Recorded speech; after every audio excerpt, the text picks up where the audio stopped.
Una colla d'amics decideixen construir un submarí propulsat amb energia eòlica i solar i per demostrar que funciona fan un viatge des de Vilanova i la Geltrú fins a Hèlsinki, a Finlàndia.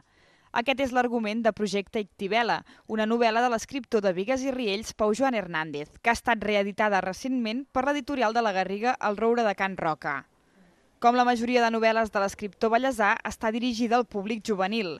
Però sobretot és una història que ens parla de relacions humanes i de com, a veure, al capdavall, bona part de la novel·la passa a l'interior d'un submarí i com en totes les històries que parlen de l'interior d'espais molt petits, doncs les passions, els conflictes, les amistats, tot s'exacerba i tot pot portar a situacions difícils en un moment donat. La novel·la va ser publicada per primera vegada el 1992 amb l'editorial Pòrtic, ja ara ja estava descatalogada.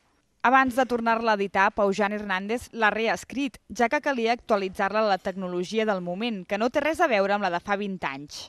Projectes ambiciosos com el de la construcció del submarí tenen el mateix sentit avui que tenien fa 18 anys i hi ha tot un seguit de temes, hi ha tot un seguit de termes, clar, hi ha tots aquests personatges que estan ficats en el projecte, que es relacionen, que viuen, que tenen els seus problemes, doncs tot és, jo crec que perfectament vigent.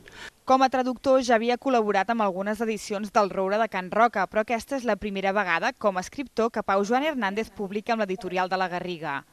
L'escriptor de Bigues i Riells té publicades una trentena d'obres.